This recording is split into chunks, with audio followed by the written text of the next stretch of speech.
Hey guys, welcome to another video. Just a quick introduction before the actual video. I'd like to thank you guys for the comments and the reactions that you guys gave us on the last video, as well as to me on person and on the channel. Your support is what keeps us going and keeps us motivated to make this really into something real and something special. So thank you for that. About the video, as we were filming, more people started working out, and especially towards the end of the video you hear a lot of like background noise, and we're sorry for that because I do actually think that influences the quality of the video. But like I said in the last video, we're trying to increase the audio by maybe a small microphone or something like that, but yeah, we still haven't figured it out yet. But yeah, we like to do it as soon as possible. Anyway, I hope you can still enjoy the video. Hopefully you can learn something from it and apply it to your own workouts. So if you like the video, drop a like, let me know what you want to see next. And yeah, that's it. Let's jump right in.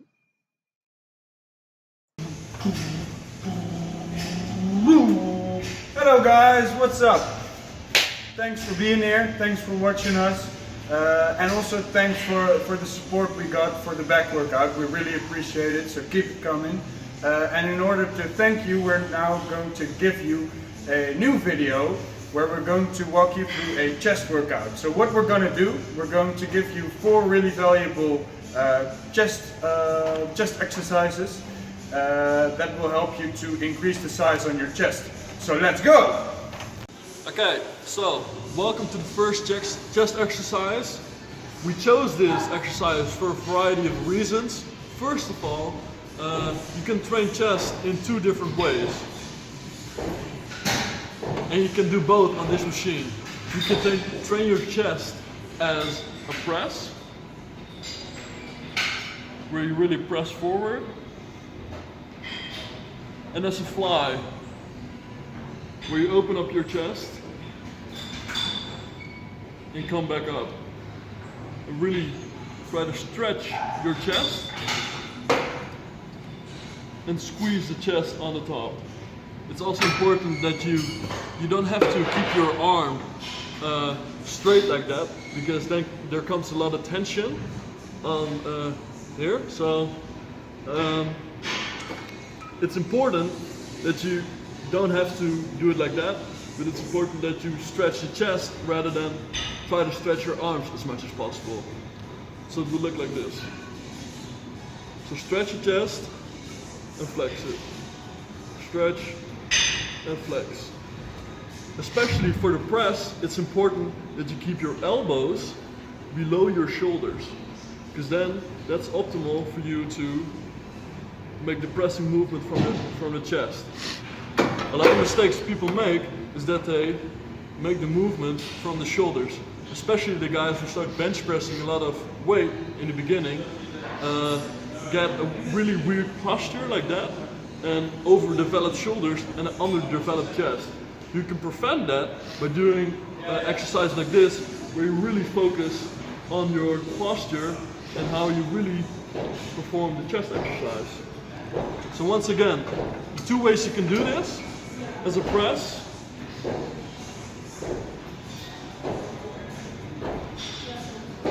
and as a fly. As well as in this exercise, you can really focus on the balance, which can apply to other exercises that you will do next. For instance, the dumbbell press. So this is really a good exercise to start with, warm up, but also to finish with. So that's the first exercise. Now let's head to the second one. Yep. Yo, I'm here with the second exercise for today. We're actually not going to perform it over there, as Jor tried to point out. We're going to perform it right over here. I'm not inviting you to get the bench wherever you want in the gym, but we're just doing this for filming purposes for you guys. So I'm going to walk you through the incline dumbbell press, and why we're doing the dumbbells rather than the bench press, because everyone is like, oh, I'm going to start training my chest, so I should do the bench press, right? Well, we actually argue that that might not be the best start for you, because in the beginning, like we mentioned with the other exercise, it's important to gain a sense of balance in your performance of chest exercises. If you start doing the bench press right away, you have to balance that big weight and that while your pecs haven't even been balanced out. So it might be, for instance, that your right pec is stronger than your left one.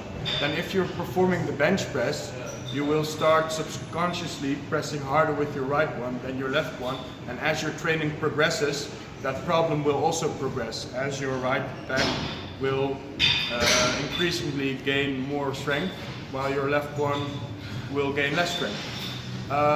Then also, what's important is to really watch your shoulders again. So don't press like this from a high point, but get your shoulders below that exercise so that you really, because that way you don't activate your shoulder too much.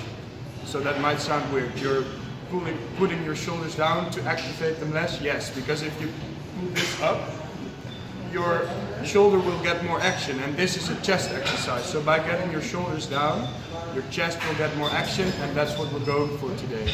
So yeah, then furthermore, it's just important to get your hat off if you have one on. Get the spaghetti hair out, and then I will show you how to perform this exercise. Come on, don't be shy.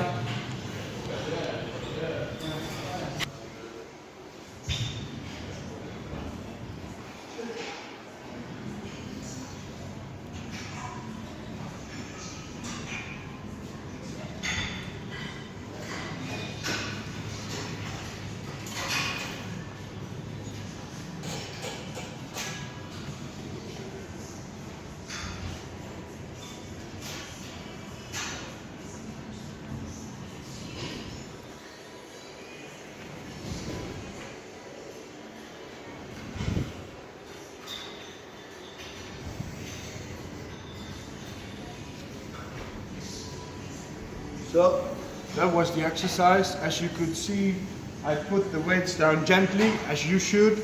But what's more important about the exercise is that you could see me pulling out all the way over here. So that's when you get what is called the full range of motion of the chest. And if you do that, you will get full activation of the muscle, which will promote muscle growth. If you don't go for the full range of motion, there will be less activation of muscle fiber, and therefore there will be less growth.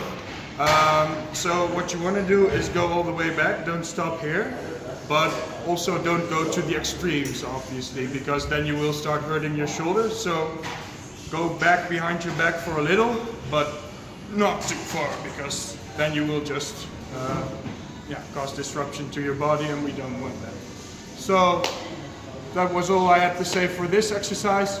Let's go on to the next video, and hopefully that one is over there. So, welcome to the next exercise. It's still the same video. You can do this exercise with two hands or with one.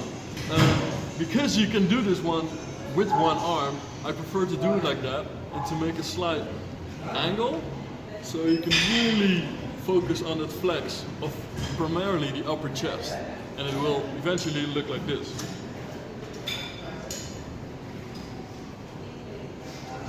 So this exercise is mainly for the upper chest and really on creating that flex on the top.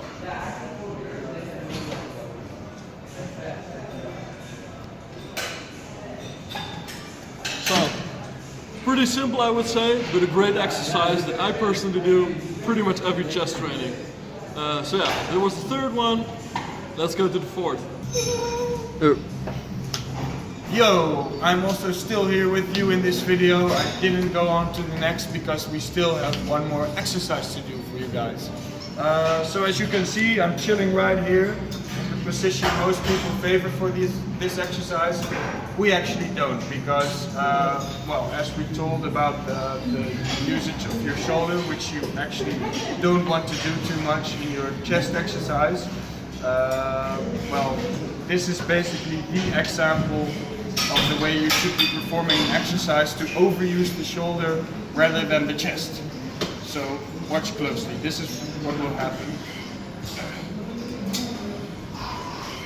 Like machine will be on one line with my shoulder, so I will be using my shoulder obviously. And the chest that I actually want to target is not targeted that much at all. So we are going for big changes around here. As you can see, there's no holes here right now. If you have about my length, you want to see a lot of holes. And you want the machine to work with you as well. So it does. It's, let's see. So here you see a whole different position coming up. If I do the exercise now, the machine is actually making my shoulders move more downward. So this way you get the shoulder position we talked about before. And now I can actually really use my chest without the shoulders interfering. Also, if you take a look at my hands, before I used to do this exercise like this, and that way you will still cause the same kind of problem. You will move your elbows out of alignment with the machine, which will make the movement less functional. You want to keep your hands like this, so that your elbows are in one line with the machine. That way you can press better and it will have a better effect on your chest, and you will also have less trouble with the shoulders. So my elbows are about 45 degrees right now. Jörg just talked about with you about an exercise with which you can target more of the upper part of your chest. I also want to give you a bonus tip where we will move towards 0 degrees. So you tuck in your elbows, you get this part of the machine, you start pressing like crazy. And that way you will be able to target the lower part of your chest. So you can also do that with one hand, of course. Then you can feel it, which will also help you to target it more, to increase that mind-muscle connection. And this way we have showed you 2 exercises, the first 2 to target the whole of the chest, to activate all of the muscle, 2 exercises that can help you to target more specific parts like the upper and the lower part. And with this total of exercises, you can really give that chest a pump and make it increase in size if that's what you want. So thank you for listening again. Thank you for the comments on the last videos. And just keep it coming, because we are so happy to help you guys with these exercises and all that stuff. If you have questions surrounding these exercises, you can always walk up to us in the gym where you will be seeing us. So peace out.